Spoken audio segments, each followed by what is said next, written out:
فرمایا حسن الظن باللہ حسن العبادہ، اللہ کے ساتھ اچھا گمان رکھنا، حسن ظن رکھنا، یہ بہترین عبادت ہے۔ اللہ کے ساتھ حسن ظن رکھنا، حسن کے معنی اچھائی کے ہوتے ہیں، خوبی کے ہوتے ہیں، بہتر کے ہوتے ہیں، یہ ہمیں معلوم ہے، اور ظن گمان کو کہتے ہیں۔ تو اللہ کے ساتھ ہمارا جو گمان ہو، ہماری جو توقعات ہوں، ہماری جو امیدیں ہوں، ہماری جو تھنکنگ ہو، وہ اچھی ہونی چاہیے، بدگمانی ہمیں نہیں ہونی چاہیے اپنے رب سے۔ کیسے بھی حالات آ جائیں، کیسی بھی مخالفت کے ماحول میں، دشمنوں کے ماحول میں، تاریکی کے ماحول میں، ہم کسی بھی ماحول میں سانس لے رہے ہوں، ہمیں اللہ کے ساتھ کبھی نا امید نہیں ہونا۔ رحمت دو عالم صلی اللہ علیہ وسلم نے ارشاد فرمایا، مسند احمد کی روایت ہے، لا يموتن احدکم الا وهو يحسن الظن باللہ، تم میں سے کوئی شخص اس دنیا سے نہ جائے، مرے نہ، مگر اس حال میں کہ اللہ کے ساتھ اچھا گمان رکھتا۔ اس دنیا سے اس حال میں جائیں، ہماری موت اس حال میں آئے کہ ہم اللہ کے ساتھ حسن ظن رکھتے ہیں، اچھا گمان رکھتے ہیں ہر چیز کے بارے میں، اپنے ذاتی احوال کے بارے میں بھی اچھا گمان رکھے اللہ سے۔ ایک بیمار، اسے اللہ سے یہ گمان رکھنا چاہیے کہ اللہ میرے لیے آسانی پیدا کرے گا، اللہ میرے لیے شفا کو مقدر کرے گا، بیماری کے بعد شفا آئے گی۔ ایک پریشان حال، اسے اللہ کے ساتھ یہ حسن ظن رکھنا چاہیے کہ یہ پریشانی ہمیشہ کے لیے نہیں ہے، اس پریشانی کے بعد راحت آئے گی، آسانی آئے گی۔ ایک مقروض، اسے اللہ کے ساتھ یہ حسن ظن رکھنا چاہیے کہ میرا قرضہ اللہ تعالیٰ اس کے پورا کرنے کا انتظام فرما دیں گے، یہ قرضہ ہمیشہ نہیں رہے گا۔ ایک مظلوم، اسے اللہ کی ذات سے یہ امید رکھنا چاہیے کہ اللہ قادر مطلق ہے، اللہ میری مدد کرے گا، اللہ ظالم سے انتقام لے گا۔ انفرادی طور پر بھی، اجتماعی طور پر بھی، قومی طور پر بھی، عالمی طور پر بھی ہم کتنے زیادہ حالات میں گر جائیں، کتنے زیادہ پریشان ہو جائیں، لیکن ہمیں مایوسی کا کبھی شکار نہیں ہونا، اللہ سے بدگمانی کبھی نہیں کرنا۔ حدیث قدسی ہے، صحیح بخاری کی، صحیح مسلم کی روایت ہے، اللہ تعالیٰ فرماتا ہے، انا عند ظن عبدی بی، ان خیر فخیر و ان شر فشر، میں اپنے بندے کے ساتھ اس کے گمان کے مطابق معاملہ کرتا ہوں۔ میرا بندہ اگر میرے ساتھ حسن ظن رکھتا ہے، اچھا گمان رکھتا ہے تو اس کے لیے خیر ہے، اگر میرے ساتھ بدگمانی کرتا ہے، برا خیال رکھتا ہے تو پھر اس کے لیے یہ چیز شر کا ذریعہ ہوتی ہے۔ تو ہم اللہ کے ساتھ جیسا گمان رکھیں گے، جیسا حسن ظن رکھیں گے، اسی کے اعتبار سے ہمارے حالات ہوں گے۔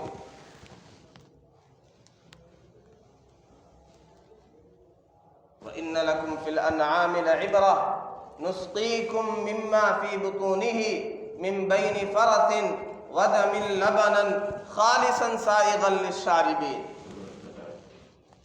جانوروں میں اللہ تعالیٰ ارشاد فرما رہا ہے، جانوروں میں تمہارے لیے نشانیاں ہیں، عبرت ہے۔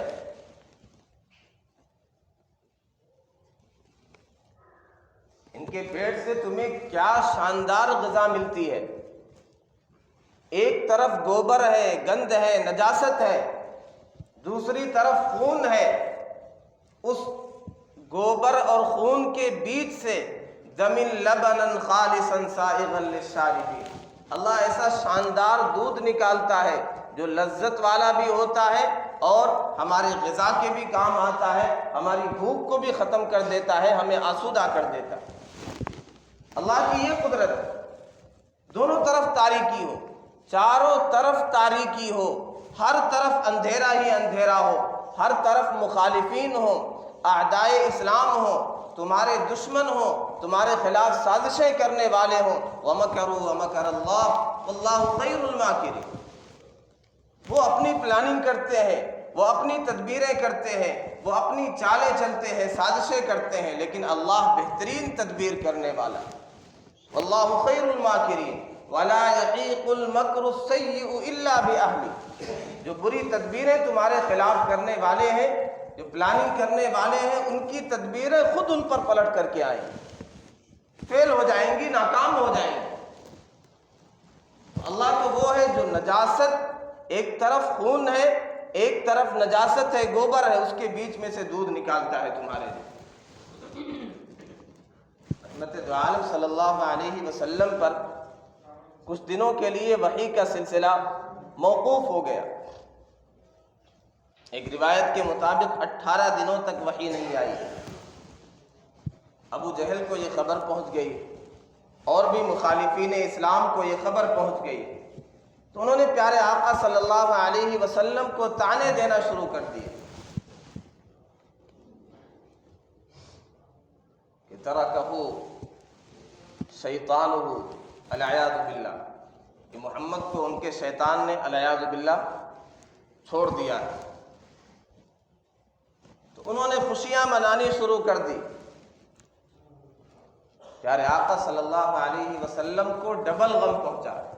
ایک تو یہ ہے کہ جبریل وحی لے کر کے نہیں آ رہے، دوسرے یہ خوشیاں منا رہے ہیں، یہ اس طرح کے اعتراضات کر رہے ہیں، اس طرح کی باتیں کر رہے ہیں، جملے کس رہے ہیں۔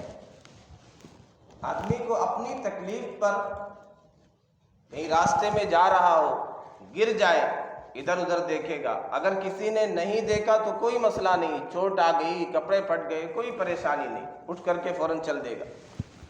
لیکن اسے اگر احساس ہو گیا کہ فلاں نے مجھے دیکھ لیا ہے، تو یہ چیز اس کے لیے زیادہ تکلیف کا باعث ہوتی۔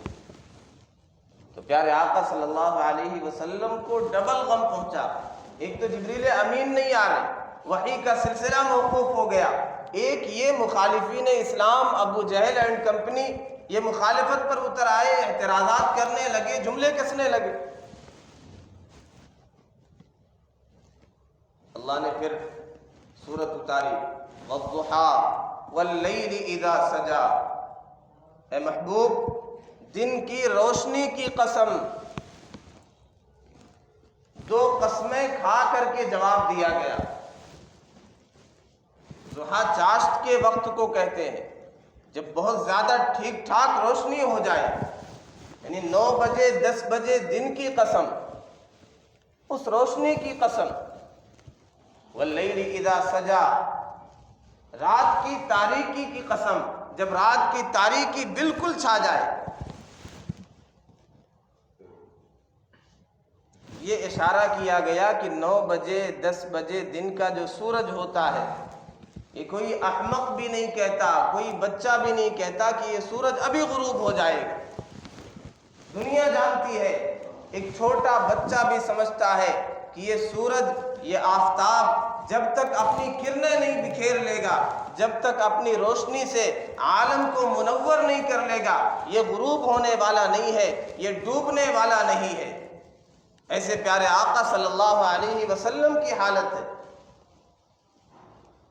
جب آپ کا آفتاب طلوع ہو گیا تو یہ ممکن نہیں ہے کہ 9 بجے 10 بجے غروب ہو جائے، جب تک پورے عالم کو، ہر کچے پکے گھر کو، اسی لیے حدیث میں کہا گیا ایک دن وہ بھی آئے گا، لا یبقى بیت وبر ولا مدر الا ادخلہ اللہ الاسلام بعز عزیز او ذل ذلیل۔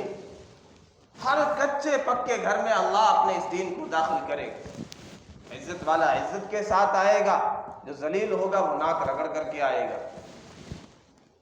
یہ ممکن نہیں ہے 9 بجے 10 بجے دن کا سورج یوں ہی غروب ہو جائے، اپنی روشنی بکھیرے بغیر، اپنی کرنیں پھیلائے بغیر۔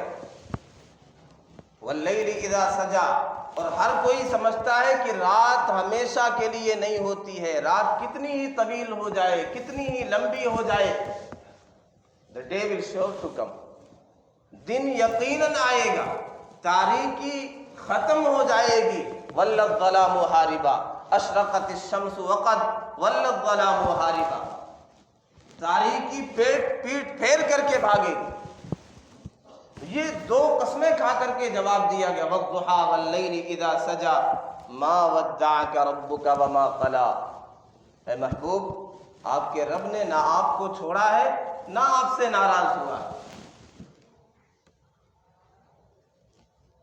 ظالمین یہ سمجھتے ہیں، مخالفین یہ سمجھتے ہیں، دشمنان اسلام یہ سمجھتے ہیں کہ اب تو رب سے کنیکشن ٹوٹ گیا ہے، تعلق ختم ہو گیا ہے، اب وحی نہیں آ رہی، اوپر سے ہدایات نہیں آ رہی ہے، اوپر سے تعلق کمزور ہو گیا ہے، اب یہ خود ہی کمزور ہو جائیں گے، نہ ان کی دعوت چلے گی، نہ ان کا کوئی پرسان حال ہوگا، نہ ان کا کوئی مددگار ہوگا، نہ ان کو کوئی بچانے والا ہوگا۔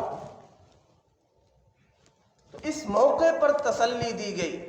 سورہ والضحیٰ، سورہ الم نشرح، جب بھی پریشانی آئے، حالات آئے، اس میں ہمیں غور کرنا چاہیے۔ اس لیے شاعر نے کہا اذا اشتدت بک البلویٰ ففکر فی الم نشرح، جب تم پر مصائب کا، پریشانیوں کا ہجوم ہو جائے تو الم نشرح میں غور کر لیا کر۔ سورہ الم نشرح میں کیوں؟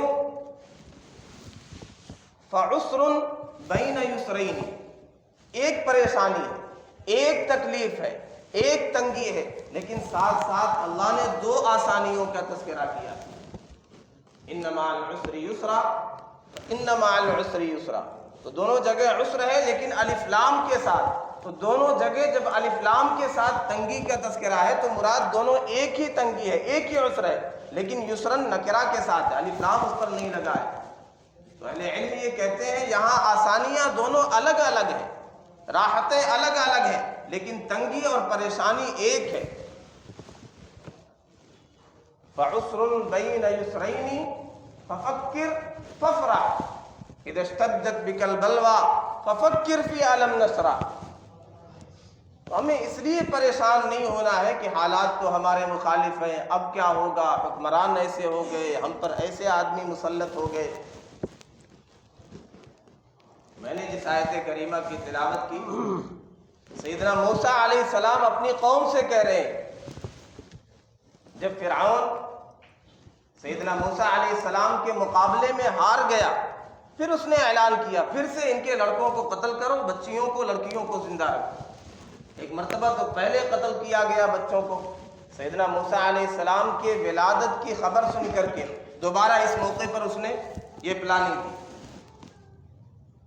قوم پریشان ہو گئی، موسیٰ علیہ السلام نے کہا اپنی قوم سے استعینوا باللہ واصبروا، اللہ سے مدد حاصل کرو، صبر کرو، ان الارض للہ، یاد رکھو سرزمین تو اللہ کی ہے، حکومت تو اللہ کی چلتی ہے، نظام سارا کنٹرول تو اللہ کے ہاتھ میں۔ ہم مسلمان ہم یہ سمجھتے ہیں ما تسقط من ورقۃ الا يعلمها ولا حبۃ فی ظلمات الارض ولا رطب ولا یابس الا فی کتاب مبین، ایک پتا بھی نہیں گرتا اللہ کے حکم کے بغیر، اللہ کے علم کے بغیر۔ اللہ کو سب کچھ معلوم ہے، اللہ جانتا ہے، اللہ کی قدرت ہے، اللہ قادر مطلق ہے، علی کل شیء قدیر ہے، ہر چیز پر قادر۔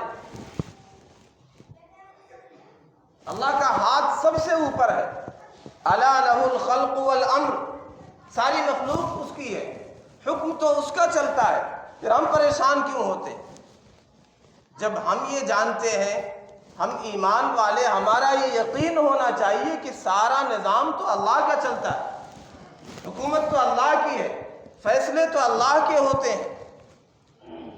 جب ہمارا رب فیصلہ کرنے والا ہے تو ہمیں بظاہر سمجھ میں آئے نہ آئے، ہمیں کوئی چیز شر لگے، کوئی چیز غلط لگے، لیکن ضروری نہیں وہ غلط ہو۔ عسیٰ ان تکرہوا شیئا وہو خیر لکم، ہو سکتا ہے کوئی چیز تم ناپسند کر رہے ہو، غلط سمجھ رہے ہو، ناگوار تمہیں گزر رہی ہو، لیکن اللہ نے اسی میں تمہارے لیے خیر رکھا۔ وَعَسَىٰ أَن تُحِبُّوا شَيْئًا وَهُوَ شَرٌّ لَكُمْ، ہو سکتا ہے کسی چیز کو تم پسند کرتے ہو کہ یہ بہتر ہوا، لیکن وہ تمہارے لیے شر کا ذریعہ۔ جسے ہم شر سمجھتے ہیں، جو ہمیں نظر آ رہا ہے کہ یہ شر ہے، ضروری نہیں کہ وہ سراپا شر ہو، اللہ اس میں ہمارے لیے خیر کے پہلو چھپائے ہوتے ہیں۔ جیسے اللہ نجاست سے اور خون کے بیچ سے دودھ نکالتا ہے، ایسے تاریکیوں سے اللہ روشنی کو نکالتا ہے، آفتاب کو نکالتا ہے۔ رحمت دو عالم صلی اللہ علیہ وسلم خانہ کعبہ سے ٹیک لگائے ہوئے بیٹھے ہوئے تھے۔ ایک صحابی آئے، انہوں نے کہا یا رسول اللہ مزقنا کل ممزق، ہمیں تو ہلا ڈالا گیا، ہم پر عرصہ حیات تنگ کر دیا گیا۔ بلال کی کیا حالت ہے، خباب کی کیا حالت ہے، کسی کے سینے پر پتھر رکھ کر کے اسے توڑا جا رہا ہے، کسی کو تپتی ہوئی ریت پر گھسیٹا جا رہا ہے، مظالم کے پہاڑ توڑے جا رہے ہیں۔ یا رسول اللہ متی نصر اللہ، اللہ کی مدد کب آئے گی؟ الا تدعو لنا، کیا آپ ہمارے لیے دعا نہیں کرتے؟ مظالم حد سے زیادہ بڑھ گئے، کب دعا کریں گے، کب اللہ کی مدد آئے گی؟ پیارے آقا صلی اللہ علیہ وسلم نے ارشاد فرمایا کہ تم سے پچھلی قوموں میں ایسا بھی ہوا کہ ایک ایمان والے کو ایک گڑھا کھود کر کے اس میں کھڑا کیا گیا، پھر اس کے جسم کے 2 ٹکڑے کر دیے گئے، پھر بھی اس نے کوئی اعتراض نہیں کیا، اللہ سے کوئی شکوہ نہیں کیا اپنے رب سے۔ اور ایک ایمان والے کے ساتھ ایسا بھی کیا گیا کہ لوہے کی کنگھی سے اس کے جسم کی کھال ادھیڑ دی گئی۔ وَلَكِنَّكُمْ قَوْمٌ تَسْتَعْجِلُونَ، تم ایسے لوگ ہو جو جلد بازی کرتے ہو۔ اور پیارے آقا صلی اللہ علیہ وسلم نے ارشاد فرمایا میں دیکھ رہا ہوں وہ دن دور نہیں ہے، صنعاء سے حضرموت تک ایک عورت زیورات سے لدی پھدی سفر کرے گی، اسے اللہ کے علاوہ کسی چیز کا کوئی ڈر نہیں ہوگا۔ وہ دن بھی آئے گا، امن و امان کا، عدل کا، کسی چیز کا کوئی ڈر نہیں ہوگا، کوئی خوف نہیں ہوگا۔ ایک کمزور عورت بھی زیورات سے لدی پھدی ایسے محفوظ اور مامون چلے گی۔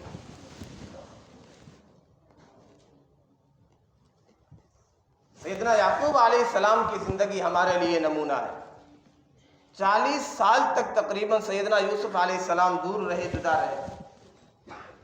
بھائیوں نے آ کر کے ایک کہانی گڑھی، انہوں نے کیا کہا؟ بل سولت لکم انفسکم امرا فصبر جمیل عسى اللہ ان یأتینی بہم جمیعا، اللہ سے امید لگائے رکھی، امید ہے اللہ ان سب کو لے کر کے میرے پاس آئے گا۔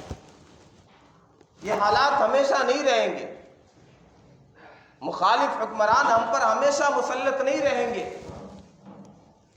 مسلمان ہمیشہ ظلم کی چکی میں نہیں پیسے جائیں گے۔ والعاقبۃ للمتقین، انجام اور رزلٹ، نتیجے کار تو ایمان والوں کے لیے ہے، متقین کے لیے۔ ولا تہنوا ولا تحزنوا وانتم الاعلون ان کنتم مؤمنین۔ غم کیوں کرتے ہو، ہمتیں کیوں توڑتے ہو، سست کیوں پڑ جاتے ہو؟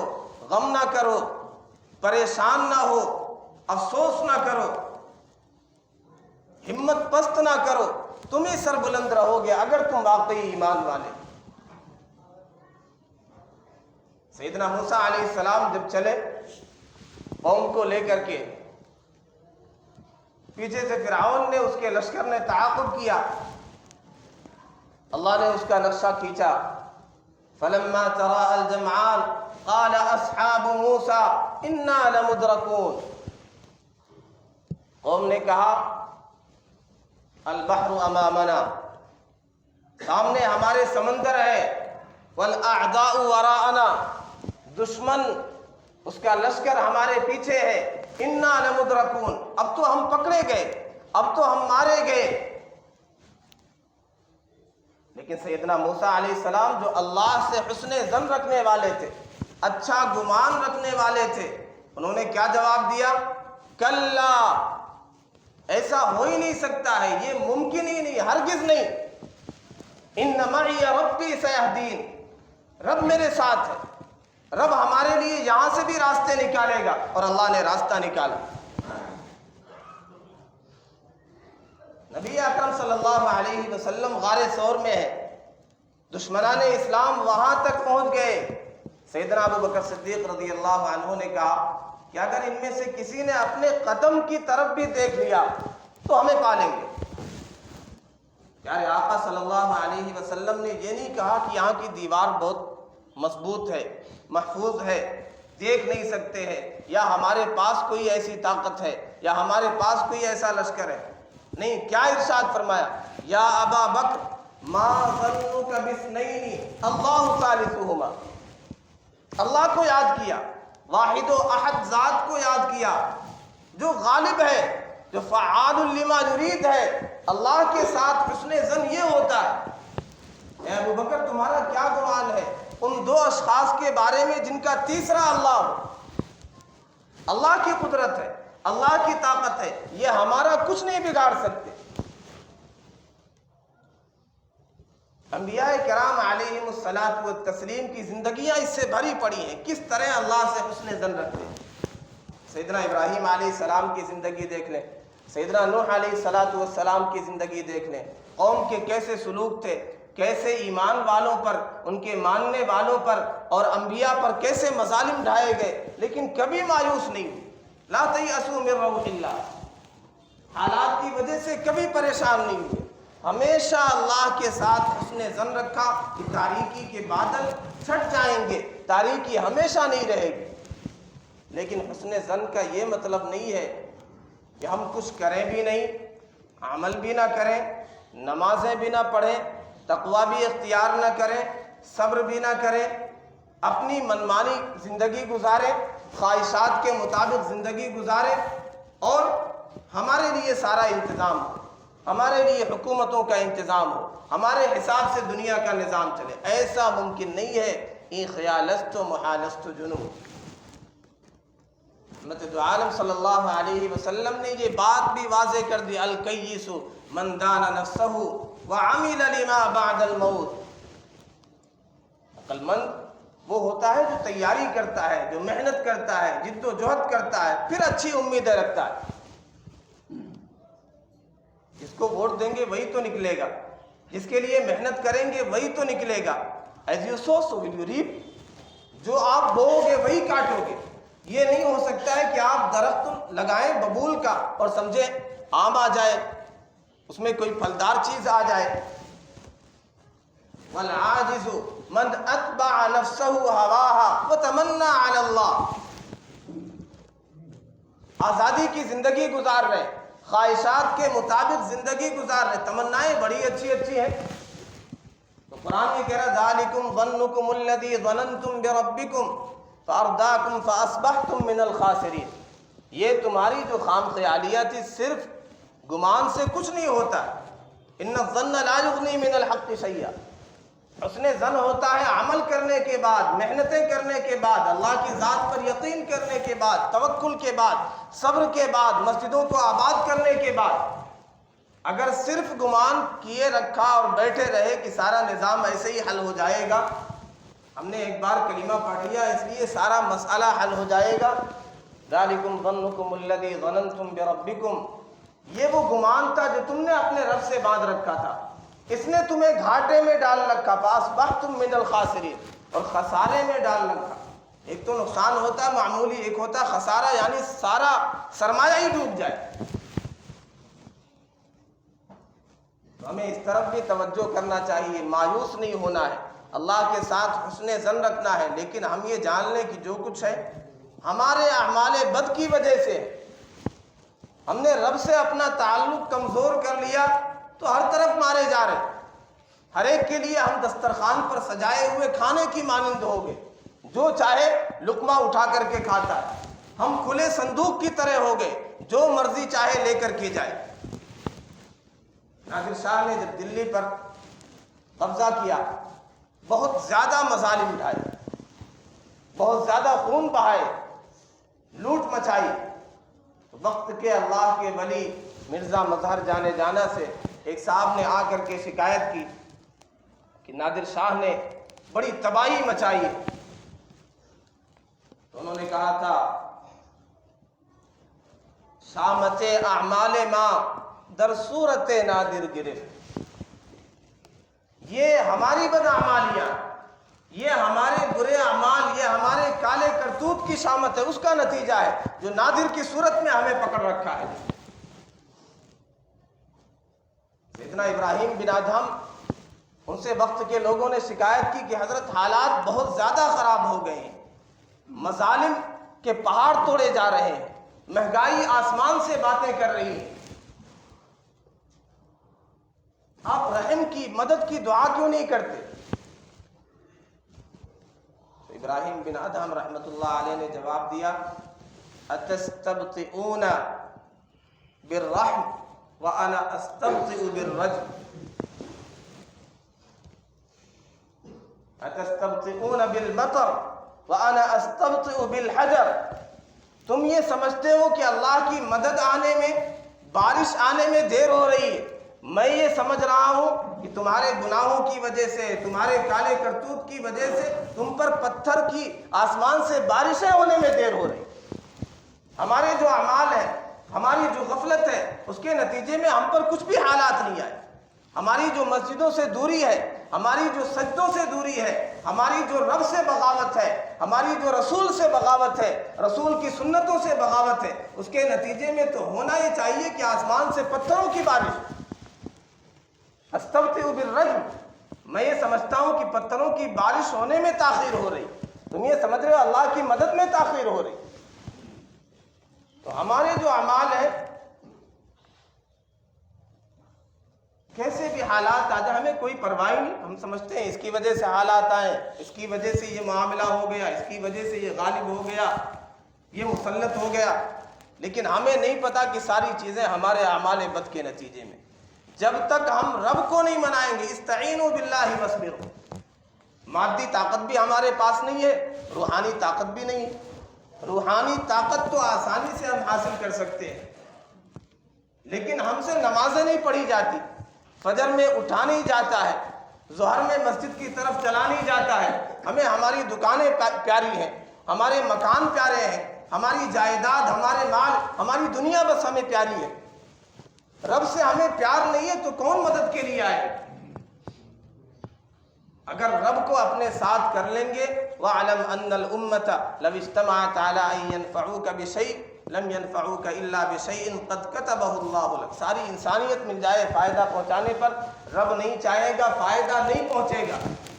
اور وَلَوِ اجْتَمَعُوا عَلَىٰ أَن يَضُرُّوكَ بِشَيْءٍ، ساری انسانیت اکٹھا ہو جائے، انس و جن مل جائیں، چھوٹے بڑے مل جائیں، امیر و غریب مل جائیں، ساری کائنات مل جائے، ہمارا بال بیکا کرنا چاہے، ہمیں نقصان پہنچانا چاہے، رب نہ چاہے تو ہمارا کوئی کچھ نہیں بگاڑ سکتا۔ اس لیے اللہ سے تعلق کو مضبوط کرے اور اس یقین کو مضبوط کرے، پھر جد و جہد کر کے، اعمال کر کے، پھر اللہ سے حسن ظن رکھیں۔ اللہ ہمیں یہ ساری دولت مرحمت فرمائے، اپنے ساتھ حسن ظن رکھنے والا بنائے۔ وآخر دعوانا الحمد للہ رب العالمین۔